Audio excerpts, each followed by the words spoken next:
As the world celebrates International Women's Day and the fantastic contributions women are making, we'll also shine a spotlight on domestic violence and the societal challenges facing women.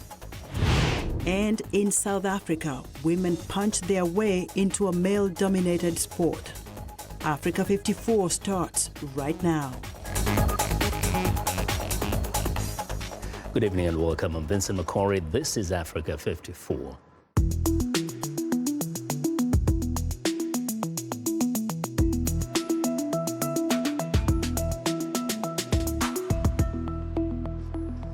Well, around the world, people are celebrating International Women's Day on Wednesday, honoring the amazing contributions and accomplishments women are making to the world and to our future. This day also aims to illuminate the courage, the determination, and challenges many women are facing each day just to live a normal life and survive. VOA's Paul Cisco begins our International Women's Day coverage with this report. You'll be told that a woman's gaze must never stretch as far as a man's. This clip is from London-based Somali poet Farah Gabden. On this International Women's Day, her work is inspiring women from all walks of life to be bold and not to be afraid. She is quoted as having said, "I've spent so much time trying to be invisible, not to stand out. I was afraid of everything and everyone. I wrote secretly for years, stories, poetry, but I never felt good enough. Confidence is not something everyone is born with. Fearlessness is not the absence of fear, but pushing through it," she wrote, over and over again. "Sometimes you have to force yourself to keep standing, even when your knees threaten to give in." International Women's Day is being observed around the world on March 8th. This year's theme, indeed, Be Bold for Change. The contributions of women to the cultural, political, and socio-economic well-being of societies around the world is beyond measure, despite immense traditional, cultural, societal, and political barriers. On the African continent and worldwide, women continue to struggle to achieve their rights to gender parity. Currently, there is a record number of leaders that are women, presidents, prime ministers, and other heads of state. Among them, German Chancellor Angela Merkel and Liberian President Ellen Johnson Sirleaf. In November 2005, Ellen Johnson Sirleaf became the first democratically elected female head of state in Africa.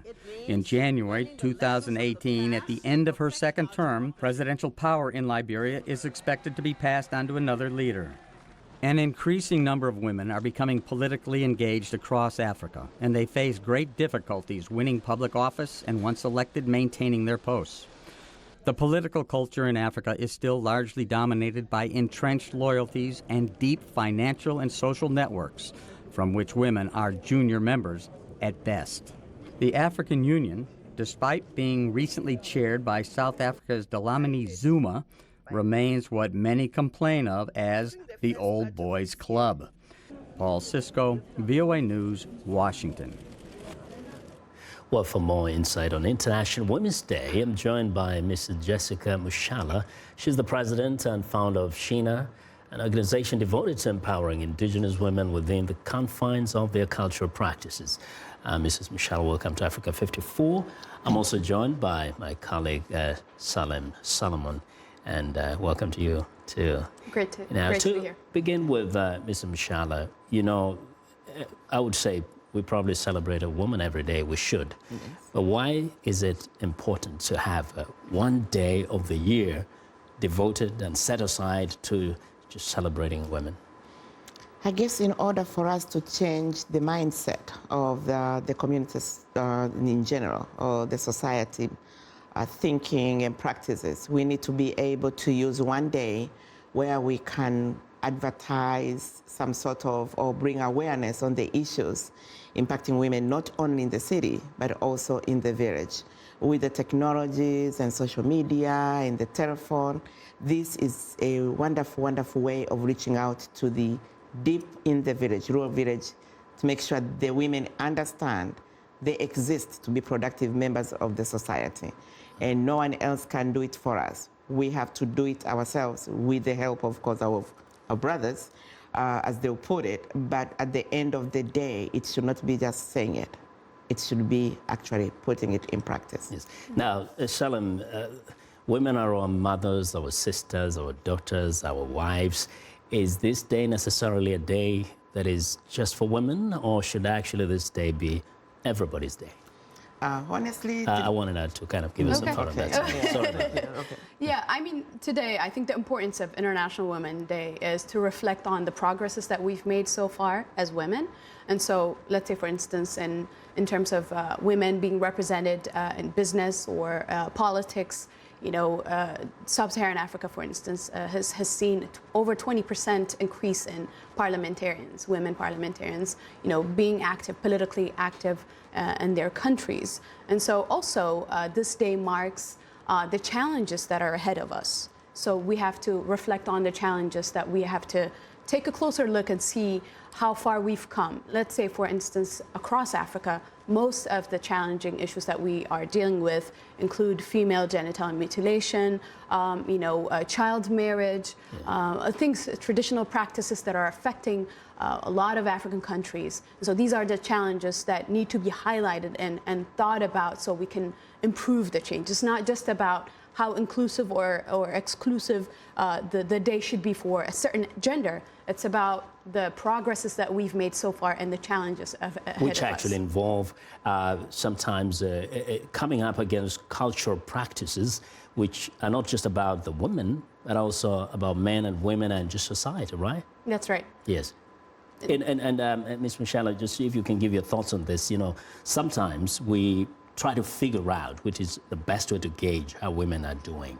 Is it so much about, oh, there are more women in leadership positions, or is it more of the salient things that are happening in societies, in communities that actually uplift women and change some of those practices that have for years, for centuries, kept them down?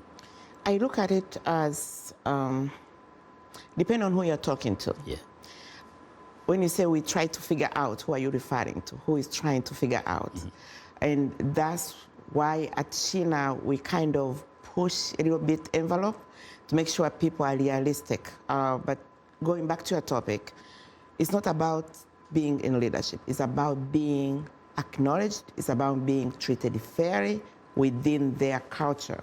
Because at the end of the day, unless we are saying the Western world, the Western way of living is the only measure we can have for an African woman, it will never really make any progress. So you're saying a woman can actually, or a girl can be empowered, but still live within their cultural practices. Of course, do away with harmful practices, but still identify with our culture. Say she's a Maasai in Kenya, or she's a Yoruba in Nigeria.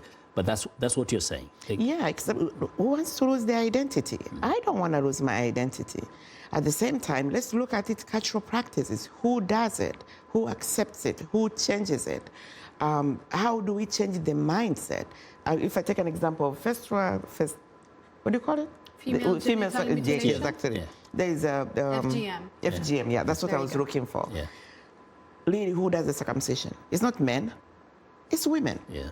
Okay, let's look at domestic violence. We assume it's men versus women. What about women against women? And until we are able to really focus on that and address it, we are tiptoeing around it. As a result, the people in the urban rural area, they're advancing, of course, but the people in the village, they're either stagnant where they are, or they're even worse off. And that's how I look at it, because no one is addressing it. Just to add to what my colleague here is saying, it all comes down to access to education, for instance. When you're seeing enforcers of harmful traditions in these places, we have a lot of countries in Africa have setbacks. If, just a takeaway for your audiences, the overall look at how many young girls and children are of age are able to go to school. For instance, 28 million girls and teenagers who are old enough to go to school probably won't go to school because of practices, traditional constraints that they have. My colleague Nastasia Patul did this research. UNESCO had numbers of how many women in the DRC, for instance, where there is conflict, security issues. 10% of girls will never go to school because of that. 27% dropped out, 63% will start late. These are setbacks that we're seeing. That's Central Africa. If you go to the West Africa and see Mali, for instance, 92% of girls won't be able to go to school. These are fundamental issues that are facing girls and women across Africa that feed to these traditional practices that we're talking about. If there's no education, if children are not educated to be better, to be modern in a way that they won't practice these harmful traditions, you will see the continuation of this cycle. That there has to be a society, there's to be men, women, and everybody saying our children, our little girls have to go to school. And so it's a fight that has to be fought by all. You know, I want you to stick around. That's Ms. Jessica Mshala and my colleague Salem Solomon will continue our conversation after that. But now we want to look at, on this International Day, let's look at this as we want now to continue shining the spotlight on domestic violence, which we just mentioned, among women refugees and immigrants. Now, the World Health Organization estimates that 1 in 3 women worldwide has been physically or sexually abused, mostly by an intimate partner. The problem is worse for immigrant women. And as Africa 54's Haiti Adams Fitzpatrick reports, culture and economics play an important role in women's ability to break free. When women flee war in their home countries and come to America, the violence often does not end at the border. For many, a new life in a new country makes them vulnerable to physical and emotional abuse. Amelia Masai-Ledis is a clinical social worker in Washington, D.C. She runs the Person Center, a non-profit that helps survivors of domestic violence. Masai-Ledis says women refugees and immigrants often face unique challenges. Migration in itself is a traumatic event. So people who have witnessed trauma, survivors of vicarious trauma, or people who have sustained trauma, who have been jailed or beaten or raped or whatever has happened to them, bring that trauma with them. So once they arrive here, there are other issues that surface for them. As a family, there will be a shift in power dynamics. The women's earning potential increases, the man's earning potential goes down, which becomes a problem for most men who have lost everything that they have had, including their socially ascribed positions within the home and the community. We met 32-year-old Habibit at the Person Center. She and her son were brought from their native Ethiopia by her husband after he was granted asylum in the United States. Habibit asked that we protect her identity. She says her husband had always been abusive, but once they got to America, the rage and beatings became more frequent and severe. He would introduce me to people he knew, but when I became friends with them, he didn't like that. Once he grabbed someone by the neck because they were speaking to me. She says the turning point came when he promised to make good on a death threat. One night while I was sleeping, I woke up to find him standing over me, staring at me. I was always afraid to fall asleep. I lived in constant fear that he would strangle me. He threatened to kill me many times. He would say that my life is in his hands and that he would finish me off one day. I could not live with all that anxiety and fear anymore, so I found the courage to take my son and leave him. Washington, D.C. Metropolitan Police receive more than 32,000 domestic violence calls every year. That's one call every 17 minutes. Callers are not asked about their immigration status, so it's not clear how many of those calls come from immigrants, although Washington does have a relatively high concentration of immigrant families. Masai-Ledis says even when police do show up at the door, a cry for help can get lost in translation. For the longest time, the police department did not know how to intervene because a lot of the people call police, and then when police shows up, they say there is no problem, partly because the abuser is the interpreter. So there is nothing the police could do. Habibit is working to knock down the cultural and language barriers that once kept her trapped and isolated. She's learning English so she can find a job as a cook. She plans to start a brand new life and her own catering business. Until a woman realizes that she's ready to make that change, there is no help that we can offer that will make that happen. We do not make any decisions for women, because that would mean that we have taken power away from them once more. So we try to provide as much information and support and encouragement until she's ready. And when she's ready, we'll be there to walk the walk with her. Hayley Adams Fitzpatrick, VOA News, Washington. Well, now millions of women took to the streets in the United States and overseas to highlight pay inequality, discrimination, and other societal challenges during January's massive rallies. Now, on Wednesday, as part of International Women's Day, many hope to highlight the same issues, this time by staying home as part of a Day Without a Woman strike. VOA's Aru Panda reports from Washington. Few can forget the images from January 21st, as tens of thousands of women rallied in the U.S. Capitol the day after President Donald Trump's inauguration, demanding equal opportunities. For mother of two, Vanessa Cardenas, the march was just the beginning in highlighting the ongoing struggle for women. I think that women in the United States have come a long way, but we still haven't broken those big barriers, whether it's becoming the first president of the United States or having equal pay, or, for example, making sure that we have control of our own bodies, because we still have those fights today. While women across the world are encouraged to take Wednesday off from paid and unpaid labor to showcase their economic power, Cardenas says she will shop at a woman-owned business to show her support, but will still be at work here at Emily's List, which helps get more Democratic pro-choice women into elected office. We make up over half the country, but right now we're less than 20% of Congress. That's not enough. We will not get policies that support women, that support families, that support our economy to the best of their ability until we have an equal number of women and men at the governing table. Karen Agnes, founder of the conservative women's group Network of Enlightened Women, agrees on the need for gender equality, but she says Wednesday's strike excludes women like herself and sends the wrong message. Women have made great gains, and it's frustrating for me as a young woman that the women's movement today really see women as victims still, and as a victim class in need of the government to fix their problems. No one could predict the massive crowds of women that showed up for January's march. It's hard to tell just how many will send the same message by not showing up for work on Wednesday. Aru Pandey, VOA News, Washington.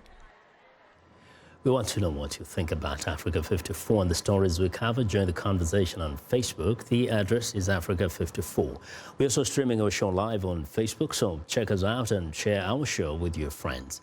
Also, check out our headlines 24/7 on voaafrica.com. Find me on Twitter at VOA Vince McCory.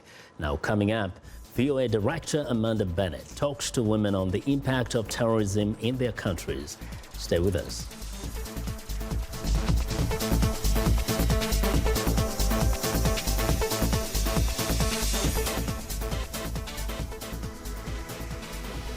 My name's Carla Babb, and I work the Pentagon Beat. That access helps me to do better stories.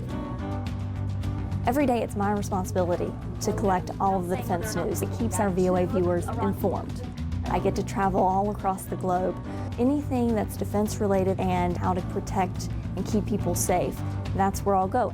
So it's never a dull moment at the Pentagon. My name is Carla Babb. This is my beat.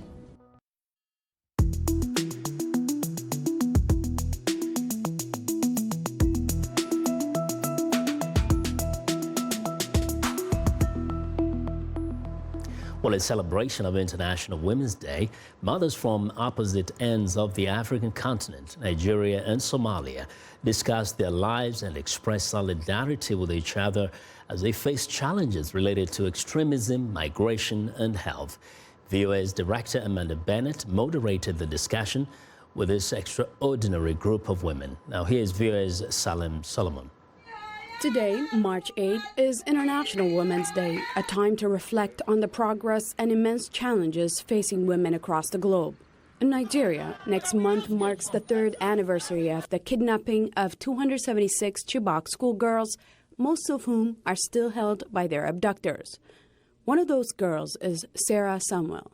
Her mother, Rebecca, has not seen her for 1,059 days, and emotions continue to be raw. She was joined by Aisha Yusufu and Maureen Kabrek, members of the Bring Back Our Girls movement. Mrs. Samuel, I'm sorry about the fate of your daughter. Can you talk a little bit about what you think might be done more, or how you're feeling about the situation right now? Indeed, it's such a terrible and difficult thing to talk about. It's not easy. I mean, right now you can see how emotional she is. It's really heartbreaking. Here is a mother who has been crying for 1,059 days, and she's still crying. Can't we all come together as a world and just wipe away her tears? We should not allow terrorists to define humanity for us. We must be humane to each other. We must stand there for each other. We must be with each other. We must ensure that Chibok girls are brought back home. We cannot be celebrating International Women's Day and we have our daughters in captivity and we seem to have turned our backs on them. Somalia is trying to emerge from 2 decades of civil war and is now also facing historic drought. And security situation drives young people to flee in search of a better life in Europe,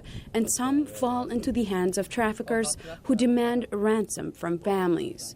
Momina Sheikh Mohammed, the mother of a 22-year-old woman held captive in Libya, said traffickers are demanding $7,000 for her release. Mrs. Ahmed, could you help talk a little bit about how women are affected by the situation there in Somalia? Many mothers in Somalia has that problems because children or the youth doesn't have a job, doesn't have a role model, good role model.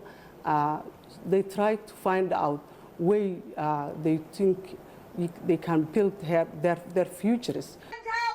Despite geographic and cultural differences, the women from Nigeria and Somalia drew strength from one another. Do you have anything to say to your sisters in Nigeria about what they should be thinking about doing? I wish Nigeria, I wish good luck to have their children and to, free from the hand of the terrorists. What we say to these Somalian women is that let's not ever give up. Let's educate our children, irrespective of gender. Education, education, education. Education is the easiest way to break the shackles of poverty. Founded in 1909, International Women's Day is now celebrated worldwide. Issues of importance on the African continent range from ending harmful practices like female genital mutilation and underage marriage to increasing female representation in politics and business. In commemorating the day, the UN is calling for gender equality in the workplace by 2030. Salam Salamun, VOA News, Washington. Really touching piece there. Well, it's time now for a short break. Still to come on Africa 54. South African women have punched their way into the boxing ring. We'll be right back.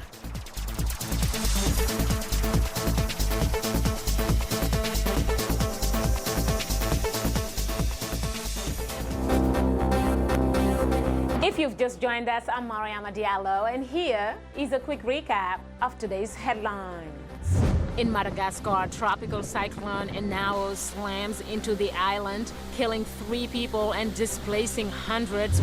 In South Sudan, famine is declared in parts of Unity State, with 100,000 people said to be facing starvation, and another million are on the brink of famine. In Somalia, UN Secretary General Antonio Guterres visits a camp for the internally displaced before heading to Kenya to meet with President Uhuru Kenyatta. In Senegal, a group of jurist women opens law shops in several locations to provide free legal advice and assistance primarily to women to help them assert their rights. That's all for today. Thanks for watching. We'll see you next time.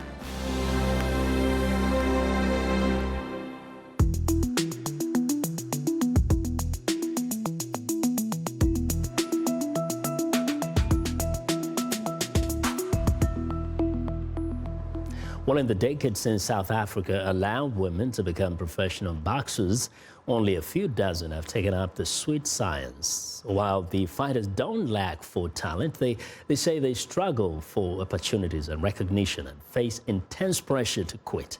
The struggle for workplace equality is the theme of this year's International Women's Day, which is marked by the hashtag #BeBoldForChange. VOA's Anita Powell has more.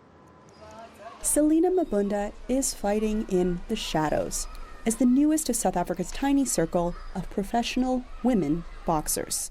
You have fears, become scared of the punches, but once you receive one punch, you know that it's game on. You have to fight back or you go home.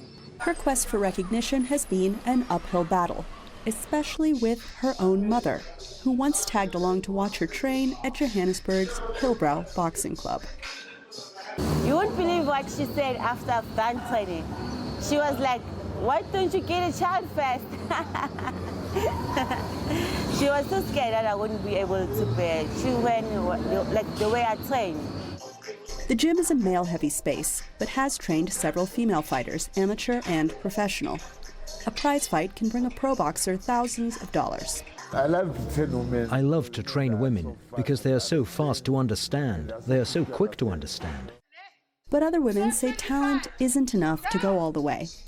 Makosi Klabe says she was pressured out of going professional. Instead, she became a coach. Ooh, my mother. So my mother, she didn't like it. She asked my father to tell me I must stop because they don't like boxing. I said, what can I do? Because I love boxing all my heart. So my mother, she asked me no. So it's how I stopped. Then I asked Coach, I like sports and I can't sit back, do nothing. South Africa's sports minister recently vowed to increase opportunities for women boxers, but there just aren't enough women in the sport. Even at this gym, women fighters often train with men.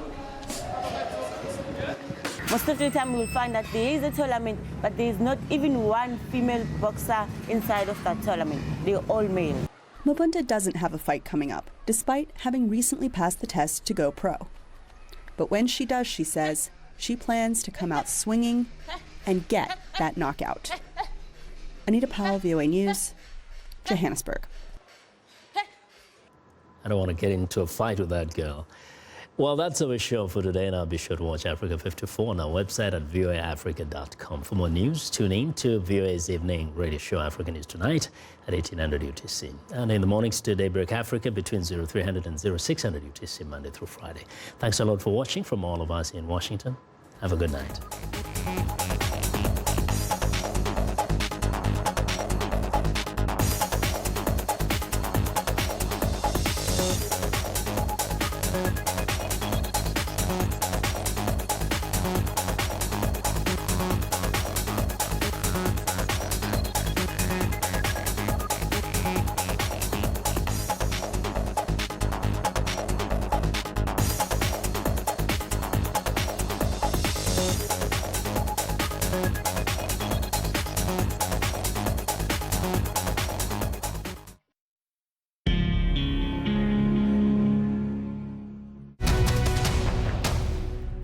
Welcome to the Voice of America's News Words. Here's a story about journalists keeping secret the names of people who give them information. Confidential. The ability to keep sources confidential is central to the practice of journalism, and it's very difficult for journalists to be able to do their job, which is upholding our democracy, ensuring that the government is transparent and accountable if they're not allowed to keep their sources confidential. Confidential means to keep a secret.